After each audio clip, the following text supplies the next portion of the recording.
Ok, on va découvrir 5 applications à utiliser de temps en temps sur son PC. La première application, c'est UserDiag.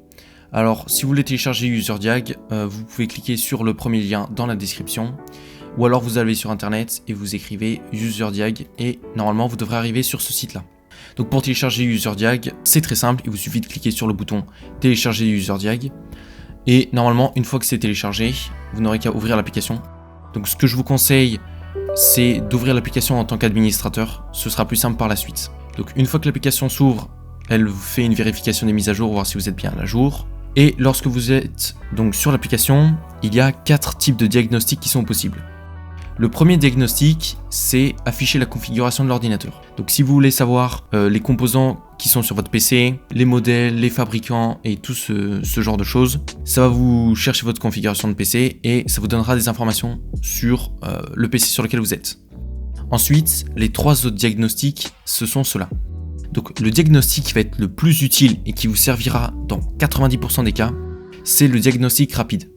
Le diagnostic rapide, il a une durée d'environ 3 minutes. Et ce qu'il fait, c'est qu'il va un peu tester vos composants, donc notamment le processeur et la carte graphique.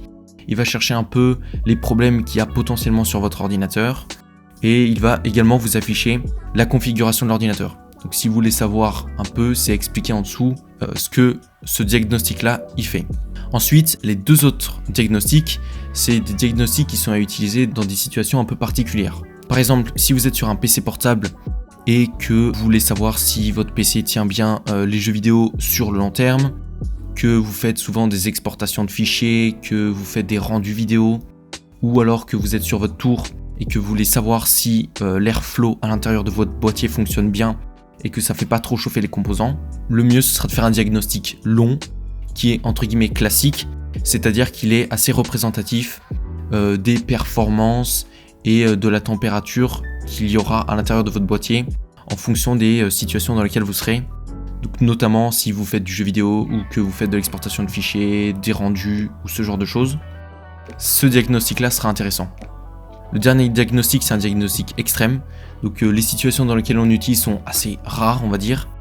Ça permet de savoir si vraiment en mettant tous vos composants à fond et en les faisant tourner à fond, est-ce qu'il y aurait des problèmes donc de type de température, de fréquence qui diminue, de tension trop élevée. Et c'est bien évidemment dit que ce test il n'est pas représentatif des performances parce qu'il pousse tous vos composants à fond. Et lorsque vous êtes par exemple sur un jeu vidéo, jamais tous vos composants sont à fond et ça chauffe autant. Donc pour ma part, j'ai déjà effectué un diagnostic rapide et je vais vous présenter un peu les résultats que j'ai obtenus. Et surtout ce qu'il faut comprendre sur UserDiag.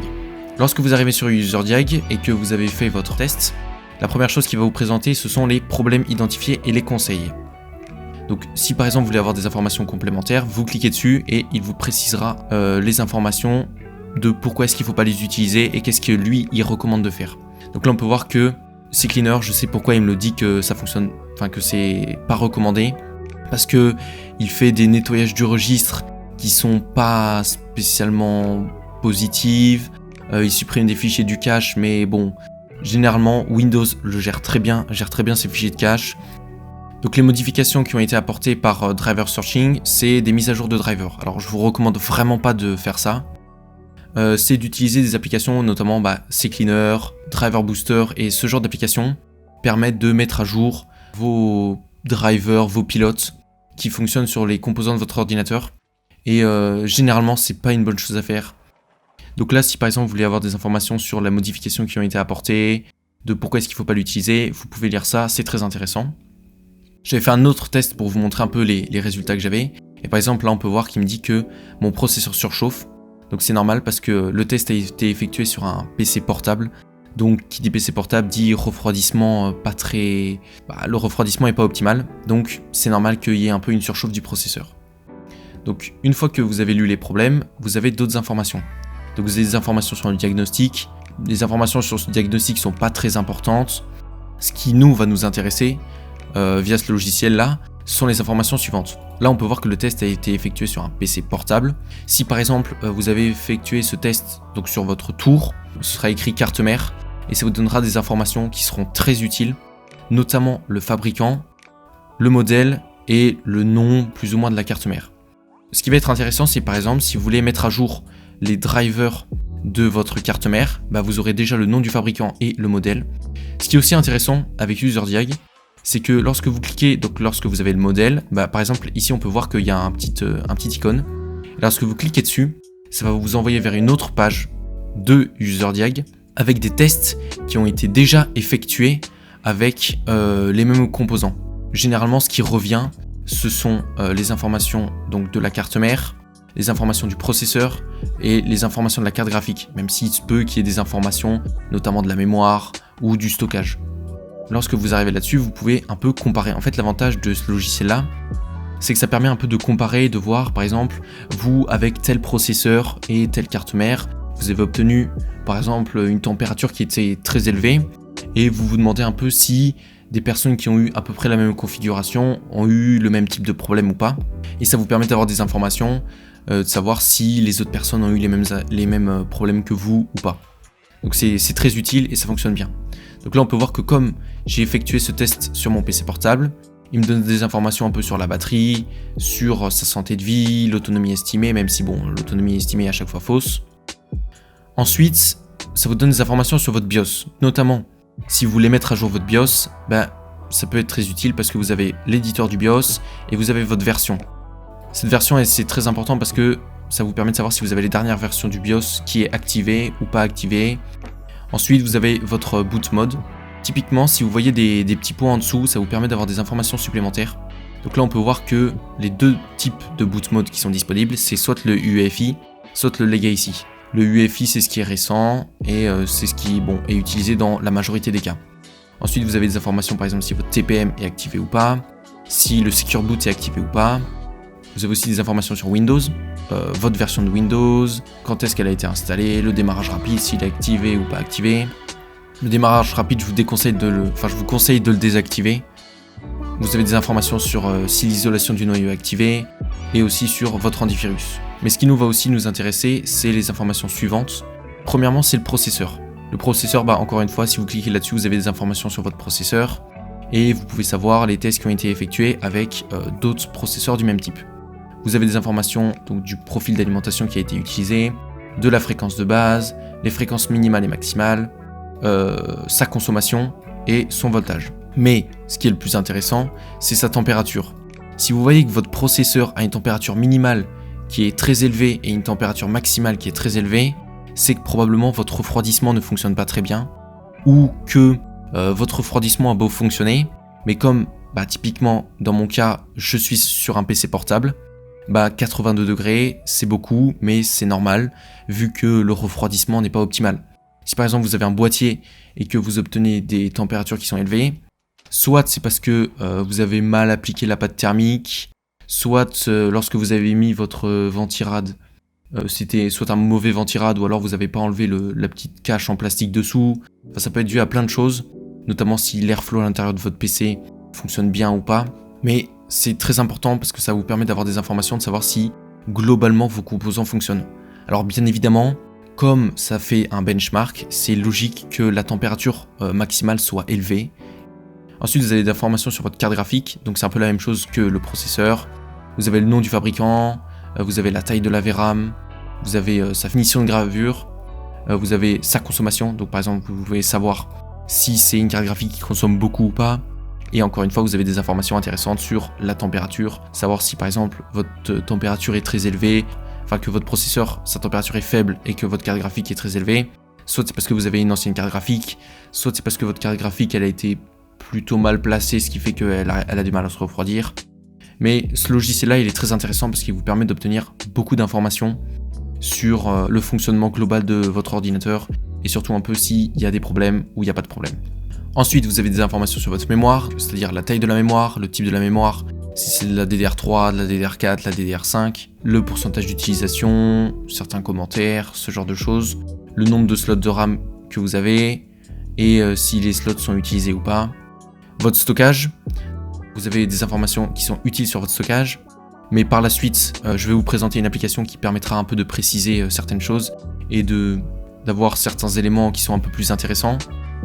Donc là, on peut voir le nom de mon stockage, si c'est un SSD ou un HDD, le nombre d'heures de fonctionnement, le nombre de fois qu'il a été allumé, le total d'écriture et de lecture, sa température, son état de santé, ce qui est assez important, sa vitesse d'écriture et de lecture, et sa capacité.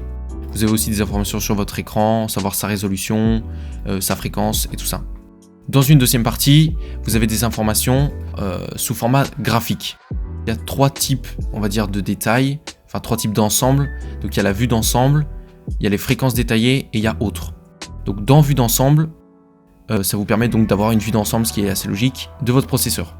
Là on peut voir qu'il m'affiche un graphique qui correspond à un test processeur un seul cœur, avec du côté droit sa consommation, du côté gauche sa température, en fonction du nombre d'échantillons qu'il y a eu en bas. Donc là, ce qu'on peut remarquer, c'est que on peut voir que le wattage est donc sur la petite affiche là. On peut voir que sa consommation est de 11 watts, qu'elle était à 5 watts, puis qu'elle a augmenté à 11 watts et qu'elle a diminué. Donc ça vous permet d'avoir quelque chose d'assez graphique et surtout d'avoir des informations sur les températures. Si vous voyez que votre température augmente très drastiquement, c'est-à-dire qu'elle fait une courbe droite, puis ensuite elle remonte d'un coup sous forme de pic, c'est probablement que votre refroidissement n'est pas optimal. Ensuite, là, vous avez des informations qui sont en fonction de la tension et de la fréquence. Donc, on peut voir que ma fréquence était assez stable au début, mais que probablement, comme ma température a augmenté, il a throttlé, donc mon processeur a throttlé, et c'est-à-dire qu'il a diminué sa fréquence pour essayer de diminuer sa température pour pas surchauffer et risquer un problème de surchauffe ou de casse. Là, vous avez tout plein d'informations sur des graphiques. C'est un peu à vous de voir et d'essayer de comprendre un peu comment fonctionnent les graphiques, ce qu'ils représentent. C'est assez lisible, on va dire, c'est assez compréhensible. Là, par exemple, vous avez les GPU, vous avez la fréquence, la tension, vous avez un peu des informations plus détaillées en fonction de chaque mesure qui a été prise. Et là, vous avez des informations sur et le CPU et le GPU. Ces graphiques-là sont intéressants. Ensuite, vous pouvez passer aux fréquences détaillées. Là, si ça vous intéresse plus d'aller dans le détail, de comprendre certains éléments. Et enfin, vous avez des informations sur autres. Et là, c'est au niveau des fréquences. C'est au niveau des FPS, je veux dire. Sur ce test-là, je ne sais pas pourquoi, mais il y a eu le test est un peu particulier parce qu'il m'affiche des FPS qui sont assez faibles, ce qui n'est pas normal. C'est pour ça que je vous recommande de faire une fois le test et une deuxième fois pour voilà, un peu voir. Par exemple, typiquement, c'est pas des FPS qui sont censés arriver normalement, parce que j'ai déjà effectué un test sur ce test là où mon processeur surchauffait quand même. Lorsque j'allais d'en haut, j'avais des FPS qui étaient un peu plus raisonnables et qui correspondaient plus ou moins, on va dire, aux capacités de mon PC, donc c'est-à-dire 55 FPS, 56 FPS, ce qui est assez normal avec uniquement le GPU, et CPU plus GPU avec une moyenne de 24, 25, 26 FPS, on va dire. Typiquement, ce genre de choses, si vous avez des fréquences qui sont un peu bizarres ou que vous vous rendez compte que vous avez des FPS qui sont très bas, bah vous pouvez essayer de comparer en, par exemple, bah voilà, vous avez votre carte graphique, vous cliquez sur carte graphique, ça va vous afficher des informations, donc d'autres tests qui ont été effectués. Si par exemple je vais sur ce test là et je vais essayer de descendre, donc on peut voir que lui, il affiche que le processeur surchauffe même au repos à 93 degrés, ce qui est assez élevé quand même et c'est pas très normal, et que la carte graphique surchauffe, ce qui entraîne une baisse de performance, ce qui est normal vu qu'il est sur un PC portable. On peut voir un peu les informations qu'il a, ses fréquences, ses tensions. On peut voir dans autres son nombre de FPS, et là on voit qu'il est à 33 FPS, 32, 33 FPS, ce qui est assez particulier. Ça vous permet un peu de comparer et d'avoir des informations sur d'autres, on va dire plus ou moins d'autres processeurs, d'autres cartes graphiques, d'autres éléments pour un peu comparer et voir si vous avez des informations ou pas, si vous avez les mêmes informations. Donc ensuite on va passer à la deuxième application. Donc la deuxième application c'est Space Sniffer. Space Sniffer, ça vous permet d'avoir des informations sur le stockage de manière assez graphique, on va dire. Encore une fois, si vous voulez le télécharger, soit vous allez dans le deuxième lien dans la description, soit vous mettez Space Sniffer. Alors je vous recommande à chaque fois de mettre site officiel parce que, par exemple, c'est possible que vous ayez des applications qui soient proposées via Softonic, SourceForge, je ne sais pas moi, Major Geeks, des sites tiers, et c'est toujours mieux d'installer via le site officiel plutôt que via d'autres sites tiers. Donc une fois que vous êtes là-dessus, vous cliquez sur le premier lien. Pour l'installer, c'est très simple, il vous suffit d'aller dans l'onglet Download et vous téléchargez le premier lien. Une fois que vous le téléchargez, vous l'exécutez. Et ce que je vous recommande à chaque fois, c'est de l'exécuter en tant qu'administrateur parce que ça vous simplifiera la vie entre guillemets pour plus tard. Une fois que le logiciel est ouvert, il me propose de scanner plusieurs disques. Là j'ai mon disque C et ici j'ai mon disque E. Donc là c'est à vous de voir si vous voulez scanner les deux disques, si vous voulez scanner qu'un seul disque sur les deux. Généralement je vous recommande de scanner un seul disque sur les deux parce que c'est assez graphique et si vous scannez deux disques vous risquez d'avoir beaucoup d'informations et que ce soit pas très clair. Pour scanner c'est très simple, vous cliquez sur le disque, vous cliquez sur Start et à partir de ce moment là il va commencer à lancer le scan. Donc là vous pouvez voir que lorsqu'il fait l'analyse, donc il va analyser, il va rajouter des éléments au fur et à mesure, et que le visuel qui est proposé est classique, on va dire, c'est-à-dire que voilà, c'est des grosses bulles, et que plus la bulle est grosse, plus le fichier prend de place, on va dire. Je vous retrouve juste après, une fois que l'analyse a été effectuée. Alors normalement, au bout de quelques minutes, en fonction de la vitesse de votre SSD, voire peut-être au bout de quelques heures, en fonction de la vitesse, si vous avez un disque dur qui est assez lent, il aura normalement analysé l'entièreté de votre disque et il vous affichera quelque chose qui ressemblera à ça. Donc ce qu'il faut comprendre, c'est que l'élément le plus gros, donc c'est le plus volumineux. Donc là on peut voir que l'élément le plus volumineux c'est mon disque, bien évidemment, parce qu'il a analysé que ça, et qui fait environ 95 Go. Ensuite vous avez les sous-dossiers, donc le dossier Windows, le dossier Program File, le dossier User et Autodesk, et tous les autres. Et donc ce qui est intéressant avec ce logiciel là, c'est que par exemple vous avez installé une application, mais vous ne savez pas exactement quel est son volume, ou que votre dossier est rempli, et que vous voulez supprimer une application qui prenne beaucoup de place, il vous suffit de regarder un peu, et là on peut voir que par exemple typiquement si je veux désinstaller une application, je peux désinstaller Autodesk, parce qu'elle fait quasiment 15 Go. Du coup il vous suffira juste de cliquer dessus, de faire clic droit, ouvrir, et ça vous emmènera directement dans l'endroit du dossier où il y a le fichier. Comme ça vous permettra de le supprimer comme ça directement. Après, si vous voulez supprimer certaines applications, c'est l'application que je vais vous proposer juste après qui permettra de désinstaller complètement certaines applications. Mais l'avantage de ce logiciel-là, c'est qu'il permet d'avoir quelque chose d'assez visuel et de voir quels sont les éléments qui sont les plus gros. Donc maintenant qu'on a vu cette application, on va passer donc à l'application suivante, qui celle-ci va permettre de pouvoir désinstaller complètement les applications et qui s'appelle Revo Uninstaller. Donc encore une fois, si vous voulez l'installer, vous pouvez cliquer sur le troisième lien dans la description, ou alors vous allez tout simplement sur internet, vous mettez Revo Uninstaller et vous cliquez sur le premier lien ou le deuxième lien, peu importe en fonction du Revo Uninstaller que vous voulez installer. Donc lorsque vous arrivez sur le site, il va vous proposer plusieurs types de Revo Uninstaller à installer. Alors ce que je vous conseille, si vous trouvez que l'application est intéressante, vous pouvez bien évidemment l'acheter, mais essayez de télécharger l'essai gratuit. C'est un essai gratuit de 30 jours. Si vous savez que vous n'utilisez pas souvent l'application, vous pouvez essayer de le télécharger et de tester et d'utiliser l'application. Sinon, vous aurez bien évidemment la version gratuite que je vous recommande d'installer en version portable parce qu'elle est plus légère. Donc pour l'installer, c'est pas compliqué. Il suffit juste de cliquer sur essai gratuit et vous aurez plus qu'à l'installer, la télécharger puis l'installer. Moi, vu que je l'ai déjà installé, je n'ai qu'à l'exécuter. Bien évidemment, je l'exécute en administrateur parce que c'est toujours plus simple.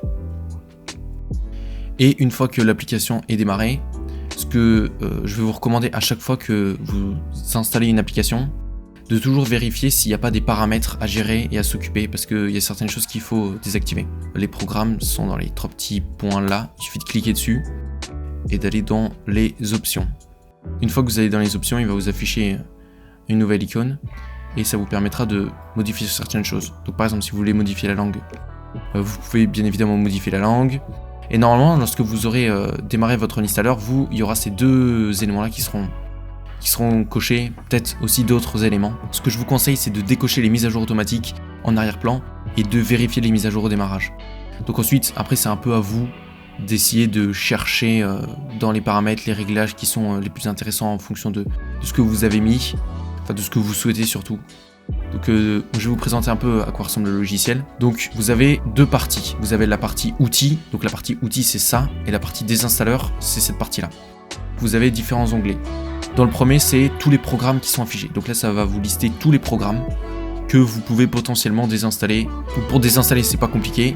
Il vous suffit de cliquer sur, par exemple, une application, de faire désinstaller. Ensuite, il va vous proposer trois éléments. Donc soit de créer un point de restauration système avant la désinstallation. Donc au cas où que ce soit une application qui gère un peu certains paramètres Windows et que potentiellement ça peut causer des problèmes. Bah ici vous pourrez très bien créer un point de restauration au cas où. Ensuite vous pouvez créer une sauvegarde complète avant de réinstaller. Et vous pouvez aussi supprimer automatiquement tous les éléments restant trouvés. Donc personnellement je l'active. Et ensuite vous aurez qu'à cliquer sur continuer. Donc là ça va vous proposer de l'installer. Bon moi bien évidemment comme je ne veux pas le désinstaller, je vais cliquer sur annuler. Mais lorsqu'il aura analysé tout ça, vous aurez plus qu'à cliquer sur analyser. Et notamment ça supprime certaines clés de registre et tous les fichiers qui sont en lien avec l'application. Donc ensuite vous avez les programmes assistés par Revo Installer Pro, donc ça c'est uniquement si vous avez payé. Ensuite vous avez les applications Windows. Donc si par exemple vous avez des applications Windows que vous ne souhaitez pas avoir et que vous voulez désinstaller, bah vous aurez qu'à aller là-dedans, sélectionner celle que vous voulez désinstaller et la désinstaller. Ensuite il y a les extensions du navigateur. Ça vous permet donc si sur votre navigateur vous avez des extensions et que vous voulez en supprimer certaines, bah vous pouvez cliquer et sélectionner les extensions que vous voulez supprimer. Ensuite vous avez la base de données de journaux, bon je suis pas sûr que ça vous serve, mais c'est que si vous avez envie de télécharger des applications, bah vous pouvez les télécharger via là et vous pouvez aussi les désinstaller via là. Ensuite vous avez quelque chose qui est assez intéressant, qui s'appelle le mode chasseur. Donc le mode chasseur ça permet de sélectionner des éléments dont vous ne savez pas exactement où ils sont stockés et que vous voulez supprimer. Par exemple, admettons que je sache pas, par exemple là j'ai un raccourci qui est là et que je ne sais pas exactement où il se situe, bah j'ai qu'à mettre la petite croix dessus et ça va me proposer plusieurs choses. Donc ça va me proposer les propriétés, de rechercher sur Google, d'ouvrir le menu, de désinstaller, d'arrêter le processus, tout un tas de choses qui potentiellement peuvent vous servir. Donc si vous voulez quitter le mode chasseur, vous pouvez faire ouvrir la fenêtre principale et ça vous quitte le mode chasseur et en même temps ça vous rouvre Revo Installer, c'est assez pratique. Donc ensuite on va passer dans la partie outils. Et dans la partie outils, il y a de nombreux éléments. Donc il y a les gestionnaires de démarrage. Donc le gestionnaire de démarrage, ça permet de gérer les applications que vous souhaitez qui s'allument ou pas au démarrage de votre ordinateur. Donc par exemple, si je veux que CCleaner s'allume au démarrage, bah, j'ai qu'à cliquer dessus et il s'allumera au démarrage. Cependant, comme je n'ai pas envie qu'il s'allume au démarrage, je vais le désélectionner. Alors, il y a une autre application qui fonctionne un peu mieux, qui permet d'avoir plus de fonctionnalités, mais non, je la présenterai dans une prochaine vidéo. Mais pour un début, cette application peut fonctionner assez bien, si notamment vous voulez supprimer des applications au démarrage de votre ordinateur. C'est ici que vous pourrez gérer les applications que vous souhaitez activer ou désactiver. Ensuite, vous avez la suppression des fichiers inutiles. Donc, vous pouvez rechercher les fichiers inutiles si vous souhaitez rechercher les fichiers inutiles. Donc, si vous ne savez pas vraiment ce que ça supprime, bah, c'est expliqué en bas. Plus ou moins ce que ça fait et ce que ça supprime. Et bien évidemment, les disques à analyser. Donc, si vous voulez uniquement analyser ce disque-là, bah, vous avez qu'à uniquement cocher celui-là. Si vous voulez analyser les deux, vous pouvez cocher les deux. Donc, ensuite, vous avez les outils Windows. Donc, ça, c'est si vous voulez utiliser certains outils Windows. Notamment si vous voulez avoir des informations sur votre réseau, si vous voulez avoir les propriétés du système, si vous voulez restaurer votre système, si vous voulez accéder aux services, si vous voulez défragmenter. Il y a tout un tas de possibilités et il vous suffit juste de sélectionner par exemple service et de démarrer et ça vous démarrera les services. Ensuite vous pouvez, donc il y a le nettoyage de l'historique. Normalement sur chacun des navigateurs, vous pouvez automatiquement nettoyer l'historique. Mais si vous voulez le supprimer ici, vous pouvez bien évidemment le supprimer ici. Donc ensuite on a la suppression des éléments confidentiels. Donc la suppression des éléments confidentiels, c'est assez simple. Lorsque normalement vous mettez des fichiers dans votre corbeille et que vous videz votre corbeille, normalement c'est censé supprimer les fichiers. Sauf que en réalité, il ne supprime pas totalement les fichiers. C'est-à-dire qu'il dit à Windows que l'on peut réécrire par-dessus ces fichiers-là, sauf qu'il ne les supprime pas exactement. Donc ça permet de supprimer les éléments qui ont déjà été supprimés, mais pas véritablement. Et ensuite, vous avez bien évidemment la suppression définitive. Donc ça peut vous servir si notamment vous avez un disque, que vous avez des informations dessus qui ont été supprimées, mais que vous voulez être sûr que ça supprime bien toutes les informations. Vous pouvez cliquer sur suppression définitive et sélectionner le dossier.